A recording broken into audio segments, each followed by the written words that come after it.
रोशनी का दूसरा सेशन है। पहला सेशन जैसा कि आपको मालूम है कि शाहिद अली साहब के साथ था और वो बिजनेस और एंटरप्रेन्योरशिप को लेके था, और इस पेंडेमिक में कैसे सारी चीज़ें संभाली जाए, इसको ही हम लोगों ने पूरे तौर से रखा है सामने, और उसके बाद अलग अलग डिफरेंट इश्यूज़ पे बात किया जाए। तो आज जो दूसरा सेशन है वो है कंप्लीट जो एजुकेशन सिस्टम जो चेंज हुआ है इस पेंडेमिक में, उसी पे बात करने के लिए आज मेरे साथ इकबाल अहमद खान साहब हैं, जो अल्लामा इकबाल एजुकेशनल फाउंडेशन के फाउंडर के हैं, और इसके साथ ही अपने फैजान अनीस साहब भी हैं, लेकिन वो इस वक्त लखनऊ में हैं। तो मैं सिर्फ इकबाल साहब से मुखातिब। तो इकबाल भाई, आपने इसे मुखातिब हूँ कि इस वक्त जो एजुकेशन का सिस्टम है, जो निज़ाम चेंज हुआ है, और जैसे स्टूडेंट पे जहन पे वार हुआ, जैसे अब शुरुआत में होता क्या था कि बच्चे सुबह उठे और तैयार हुए तो एक अलग सा क्रेज था कि बस पे जाना, बस से फिर अपने साथियों से मिलना घुलना, फिर वहां जाके स्कूल के अंदर यानी पूरे मौज मस्ती के साथ वो जाके स्कूल करते कि अगर भाई वॉक भी है तो भी उसमें कोई दिक्कत नहीं, दोस्तों के साथ जाना, बहुत चहलकदमी करना, लेकिन बिल्कुल उनके जहन के साथ पूरी तरह से समझिए कि जो प्रेशर्स डेवलप हुआ कि अब घर पे ही रहना, कंटिन्यू वो घर पे है। तो स्कूल से एक ट्रेंड स्टार्ट किया कि भाई हम ऑनलाइन ई क्लासेस लेंगे। अब ऑनलाइन ई क्लासेस तो लेंगे, तो उसमें सबसे बड़ा जो चैलेंजेस ये है कि जो नर्सरी से 5th या उससे ऊपर के लड़के को इससे कैसे फायदा पहुंचेगा ऑनलाइन क्लासेस से, क्या रेगुलर क्लास से कैसे डिफरेंट, और क्या रेगुलर क्लास की तरह ही ये काम कर सकता है। देखिए, जैसा कि कई सारी बातों का अभी आपने खुद जिक्र किया कि बच्चे अपना पैदल जाते थे, और असल में देखिए जब बच्चा घर से बाहर निकलता है, मैं इसको थोड़ा डिफरेंटली देख रहा हूँ इस चीज़ को, कि जब बच्चा घर से बाहर निकलता है तो जाहिर सी बात है कुछ लोगों के साथ ग्रुप बना के वो स्कूल जाता है। हम लोग भी ऐसे ही करते थे, जनरली सारे स्टूडेंट्स ऐसे ही करते हैं। तो वो सिर्फ स्कूल नहीं जाता था, वो अपना एक सोशल सर्कल भी जो है वो क्रिएट करता है।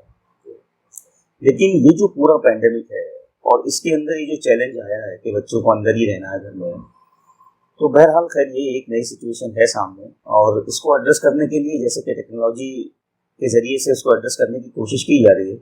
लेकिन शाहिद साहब, चूँकि ये एक कंसर्न प्रोग्राम है और पेरेंट्स के लिए आप इसको बना रहे हैं, तो मैं एक चीज़ पेरेंट्स से ज़रूर ये कहना चाहूँगा कि वो तो ठीक है कि आप इनको मतलब घर पे क्लासेस हो जाएंगी, लेकिन बावजूद उसके कहीं ना कहीं बहुत सारी चीज़ें छूट जाएंगी। सिर्फ लर्निंग जो है वो एक फॉर्मेलिटी नहीं है, लर्निंग कभी एक फॉर्मेलिटी नहीं हो सकती है। लर्निंग एक बहुत सीरियस बिजनेस है, और लर्निंग में सिर्फ जो है वो कुछ चीज़ों को पढ़ना और लिखना ही नहीं सीखता आदमी, उसके साथ बहुत और सारी चीज़ों को सीखता है। स्कूल में जाने का डिसिप्लिन सीखता है, बच्चों के साथ में कैसे उसको रहना, मतलब एक पूरा कल्चरलाइजेशन है बच्चे का, तो वो पूरा कल्चर सीखता है उस वक्त में। जो ये खासतौर पर आप जो वक्त बता रहे हैं नर्सरी से लेकर के 5th क्लास तक का, और इसके अंदर देखिए टेक्नोलॉजी से सिर्फ जो है हम कुछ चीज़ें पहुंचा रहे हैं बच्चों को, लेकिन उनकी जो नीड है, एक्चुअल जो नीड है, मैं ये समझता हूँ वो कैटर नहीं कर पा रहे हैं। तो टेक्नोलॉजी जो है उस नीड को, जो इस एज ग्रुप के बच्चों का जो नीड है उसको कैटर नहीं जो है कर पा रही है। मैं जो है वो ये ऐसा समझता हूँ। तो एक बड़ा चैलेंज है नो डाउट कि बच्चों को एक इन्फॉर्मेशन जा रही है, मैं उसको एजुकेशन नहीं कहूँगा, मैं एक इन्फॉर्मेशन उसको मानूंगा। एजुकेशन का मतलब education is something different according to me. तो ये मेरा अपना इसके ऊपर व्यू है।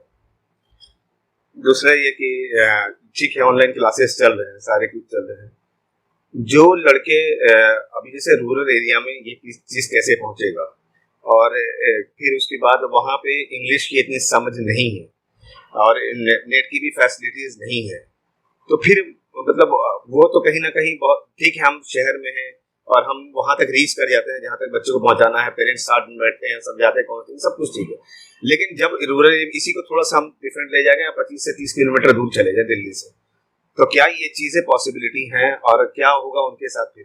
देखिए, जो हमारे अभी जो इंफ्रास्ट्रक्चर है, खासतौर पर जो इंटरनेट फैसिलिटीज़ का जो इंफ्रास्ट्रक्चर है वो बहुत कमज़ोर इंफ्रास्ट्रक्चर है। इवन दिल्ली के अंदर भी जो है वो हमें प्रॉब्लम है, और रियल टाइम का तो बहुत ज़्यादा प्रॉब्लम इवन दिल्ली के अंदर है। तो जो रिमोट एरियाज हैं उनके अंदर जो ई लर्निंग है वो मेरे ख्याल से और ज़्यादा मुश्किल है। उसकी वजह क्या है कि एक तो बफरिंग, अगर वो कोई ऐप से भी अगर पढ़ रहे हैं तो ऐप बहुत सारे मौजूद हैं, 50 ऐप मौजूद हैं जो ई लर्निंग के ऐप हैं। उसमें जो कुछ मशहूर ऐप है वो हप्पा है, और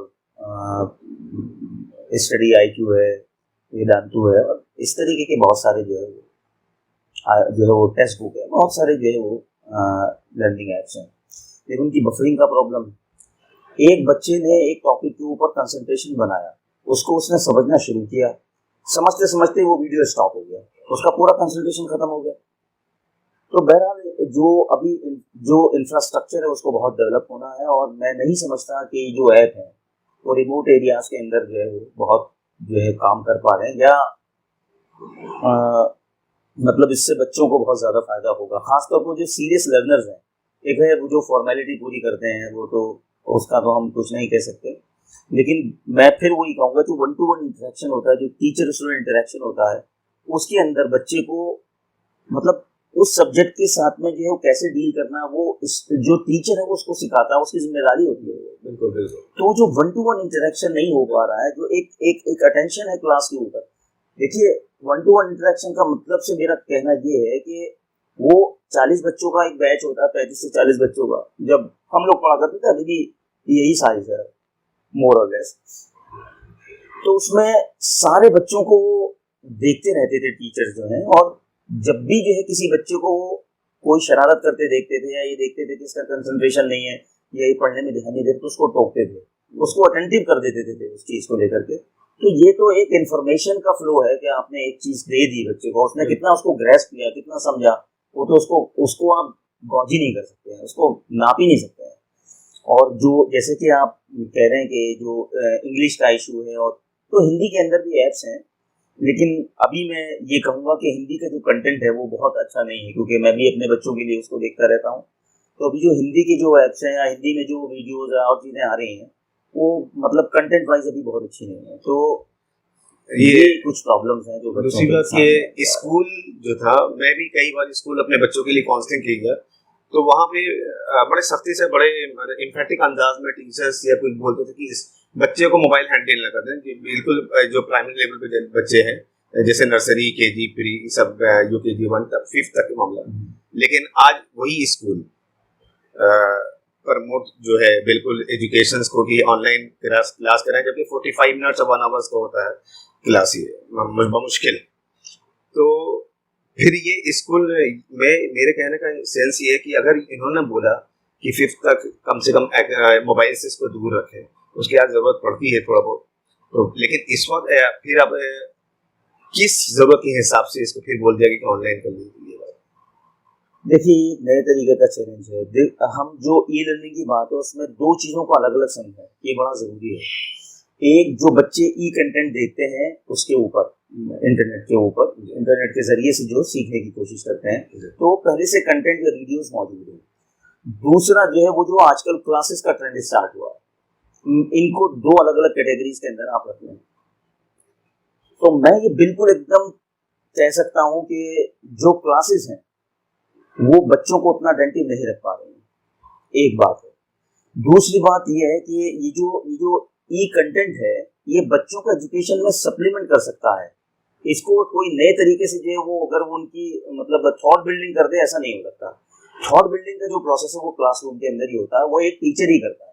एक मशीन के जरिए से थॉट बिल्डिंग शायद नहीं हो सकती, मैं ऐसा मानता हूँ। दूसरी बात जो आपने बड़ी इंपॉर्टेंट बात कही कि पहली क्लास से लेकर के 5वीं क्लास तक के बच्चों को पहले मना किया जाता है कि साहब आप इनको जो है वो ये जो मोबाइल्स हैं या जो इलेक्ट्रॉनिक गैजेट्स हैं उससे अभी दूर रखें। असल में एक है ना, ये इमेजिनेशन का जो है वो दुनिया होती है 1 साल से लेकर के 5 साल के जो बच्चे होते हैं।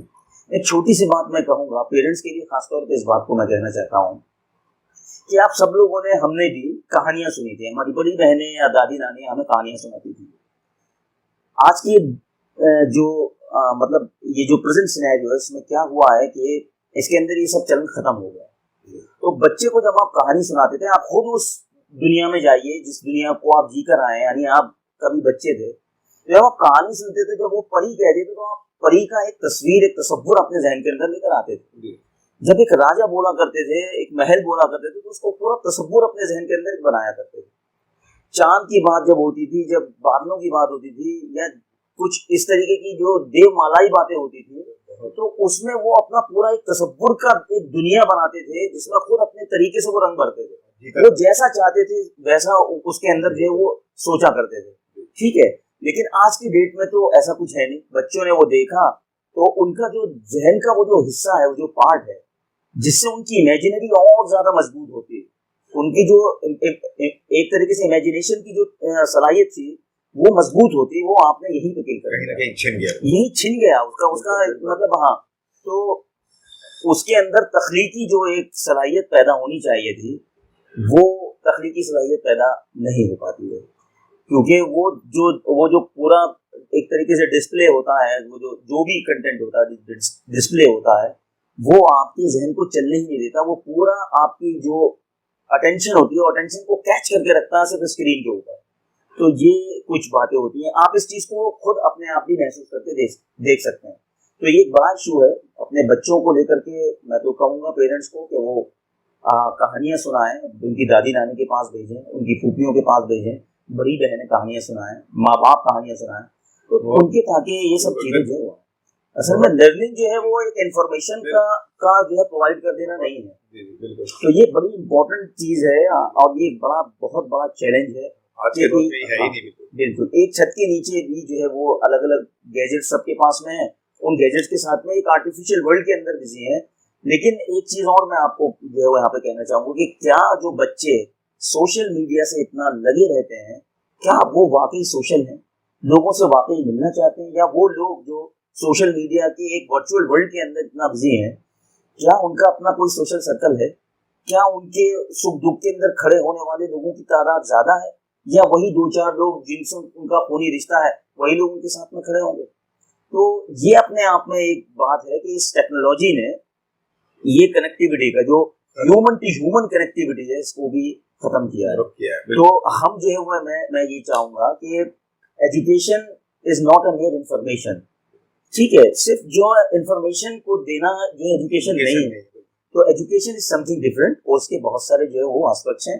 हम उन तमाम चीजों की तरफ जाएं और देखें, और लर्निंग के पॉइंट ऑफ व्यू से भी इसके अंदर बहुत सारी चीजें हैं जिसको हमें जो है कि एड्रेस करना बाकी है, इंफ्रास्ट्रक्चरल पॉइंट ऑफ व्यू से, और बहुत सारी चीजें। आपसे एक अभी जो है इसमें एक आखिरी सवाल आपसे, कि जो इस पैंडेमिक में चल रहा है और रेगुलर क्लासेस नहीं चल रहे हैं, तो पेरेंट्स की भी एक अपील है कि जब बच्चे नहीं जा रहे हैं तो उनकी पूरी फीस क्यों और हाफ फीस क्यों? जैसे अब टीचर्स का भी अपना नीड्स है और स्कूल्स के भी अपने क्राइटेरियाज हैं, तो क्या हम टीचर्स को भी पीछे छोड़ दें? क्योंकि सैलरी स्कूल के जब हम सैलरी पूरी पे करेंगे या हाफ पे करें जो भी, तो उसके पीछे भी उनके टीचर्स जो लगे हैं 4 महीने से, वो भी तो बेकार के, तो मतलब अगर घर पे बैठे हैं वो, तो क्या इसमें हम पूरा ये सवाल का निचोड़ ये है कि जो कंप्लेन है पेरेंट्स का कि मेरे बच्चे स्कूल नहीं जा रहे हैं, उसके अगेंस्ट हम फीस क्यों दें? ऑनलाइन अगर क्लास आप दे रहे हैं तो उसकी आप क्या हाफ से फीस करते हैं स्कूल को? और क्या टीचर्स को भी अगर हम यहाँ से हाफ फीस करते हैं तो एक पीछे बैकग्राउंड एक और भी इसके पीछे हम जो मैं देखता हूँ, मैंने थोड़ा सा आगे सोचा कि अगर टीचर्स को हम फुल सैलरी नहीं देते हैं अगर स्कूल्स को, तो हम इस पैंडेमिक में कहीं ना कहीं टीचर से पीछे अपना हाथ खींच गए। मेरा अपना ये पॉइंट ऑफ व्यू है, तो इस पे आप थोड़ा नजरसानी करेंगे थोड़ा सा ये बात। तो जैसे कि मैंने बताया कि हम बहुत सारे टीचर्स को जानते हैं जो काफ़ी मेहनत करके कंटेंट को तैयार कर रहे हैं, फिर उसके बाद वो डिलीवरी भी करते हैं। तो जहाँ तक मैं समझता हूँ टीचर्स के ऊपर जो इस टेक्नोलॉजी के यूज टू नहीं थे, उनकी मेहनत बड़ी है, तो उनकी सैलरीज तो बिल्कुल जाना चाहिए। और ये मॉरल और एथिकल रिस्पॉन्सिबिलिटी भी है जो भी मतलब इंस्टीट्यूशंस हैं, एजुकेशनल इंस्टीट्यूशन जो भी हैं, कि वो कम से कम टीचर्स का तो जो है वो ध्यान रखें। दूसरी बात, ये बात भी इम्पोर्टेंट है कि माँ बाप जो कहते हैं कि साहब बच्चे स्कूल ही नहीं खुल रहा, बच्चे स्कूल ही नहीं जा रहे हैं, तो फीस किस बात की है? उनके भी असल में जॉब उनके भी बिल्कुल, उनके भी जो अपने ग्रीवांसेस हैं कि उनको सैलरीज नहीं मिल पा रही हैं, सैलरीज मिल रही तो आधी मिल रही है, उनके अलग तरीके के ग्रीवांसेस हैं। असल में यहाँ पर सिस्टम को इंटरवीन करना चाहिए। स्कूल को रन करने का अपना एक कॉस्ट है, उसको एकदम से रिड्यूस नहीं किया जा सकता।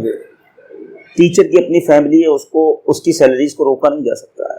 और साथ ही साथ हमारा जो एक बड़ी आबादी है जो अपनी सिर्फ आजीविका जिसको बोलते हैं, जो डे टू डे नीड है उसी से जूझ रही है। तो ऐसे लोगों के ऊपर कोई एक्स्ट्रा बर्डन नहीं डाला जा सकता इस वक्त। तो सोसाइटी के अंदर से एक स्ट्रॉन्ग डिमांड उठना चाहिए फ्री एजुकेशन के लिए। और जितने भी बड़े मुल्क जो तरक्की कर रहे हैं आज, जो सुपर पावर हैं, उन लोगों ने अपने एजुकेशन के ऊपर जो है वो बहुत ध्यान दिया है। हम एक तरफ जो है वो बोलते हैं कि हमें सुपर पावर बनना है, और दूसरी तरफ हमारा जो इंफ्रास्ट्रक्चर है एजुकेशन को लेकर, वो कैसा इंफ्रास्ट्रक्चर है। कहना चाहूँगा कि लोगों को इस बारे में सोचना चाहिए कि ये 2-3 बेसिक नीड हैं, इनसे एटलीस्ट आदमी का जहन फ्री होना चाहिए। क्योंकि देखिए, एजुकेशन आपको बंधनों से मुक्त करती है, बेड़ियों को काट देती है वो आपकी। इसलिए अगर आपको लिबरेट होना है, आपको फ्री रहना है, आपको अगर आज़ाद रहना है, तो आपके लिए एजुकेशन बिल्कुल खाने पानी की तरह बिल्कुल ज़रूरी है। अगर एजुकेशन नहीं रहेगा तो फिर आप कहीं पर भी सरेंडर कर देंगे, क्योंकि आप अपने बारे में ही नहीं जान पाएंगे, अपने राइट्स के बारे में नहीं जान पाएंगे, अपनी रिस्पॉन्सिबिलिटीज़ के बारे में नहीं जान पाएंगे। आप ना एक अच्छा इंसान बन पाएंगे, ना अच्छा शहरी बन पाएंगे। तो इसलिए आपके अंदर ये एहसास खुद पैदा होना है और इसको दूसरे लोगों तक भी पहुंचाना है कि एजुकेशन लेना है, और एजुकेशन को गवर्नमेंट के ऊपर कोई इस तरीके की प्रेशर पॉलिसी बनाई जाए आवाम की जानिब से कि वो उसको कम से कम लोगों के लिए जो है वो फ्री करे। अभी जो हमारी राइट टू एजुकेशन है, राइट टू एजुकेशन में मिडिल तक की एजुकेशन है, मिडिल तक की एजुकेशन में कोई क्या सीख पाता है, आप बताइए मुझे। तो इसका मतलब ये आप ही की मंशा नहीं है कि कोई कुछ सीख पाए। आप और जो 4 साल हैं जो हायर सेकेंडरी, आप वहां तक क्यों लेके नहीं जाते इसको?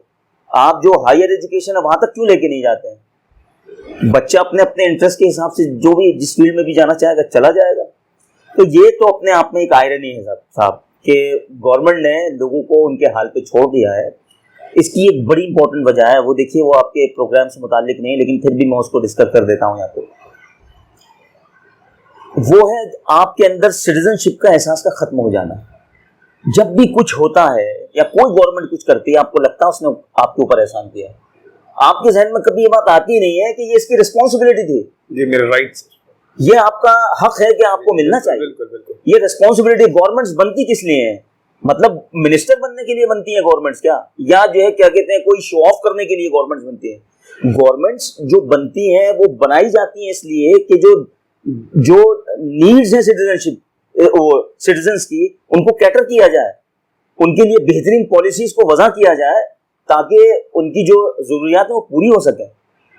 इंडिविजुअल के अंदर ये कैपेसिटी नहीं होती है कि वो ये सारी चीजें कर सके, इसलिए गवर्नमेंट को बनाया जाता है कि वो जो है क्या कहते हैं, सारे जितने भी मतलब रिसोर्सेज के चैनल्स हैं या रूट्स हैं उनको चैनलाइज करें, और चैनलाइज करके एक जो है वो सब लोगों की भलाई के लिए कुछ काम हो पाए। ओवरऑल आपका ये है कि इस पैंडेमिक में सिस्टम्स को सिस्टम इन्वॉल्व नहीं है, एब्सेंट है सिस्टम यहाँ पे। और मैंने उसकी वजह बता रहा हूं मैं आपको कि उसकी वजह ये है कि आपके अंदर सिटीजनशिप का एहसास नहीं है, इस वजह से ऐसा हो रहा है। अगर आपके अंदर सिटीजनशिप का एहसास होता तो ये ऐसा नहीं कर सकते थे। तो उसकी बहुत सारी वजूहात हैं, उस सिटीजनशिप के एहसास को भी खुद हमारी गवर्नमेंट्स ने ही मारा है। अब उसके ऊपर फिर बात करेंगे तो हम अपने ये जो टॉपिक है आपका सिर्फ एजुकेशन को लेकर के, इससे हम भटक जाएंगे। बिल्कुल। तो बहरहाल जो था मैं ये मेरे जहन में मैंने बात रखी है। इस वक्त दूसरे सेशन के रोशनी के हमारे साथ थे इकबाल भाई, और अगली बार फिर इंशाल्लाह किसी ख़ास आदमी से मुलाकात होगी, और बहुत बेहतरीन मुलाकात रही आपसे इकबाल भाई।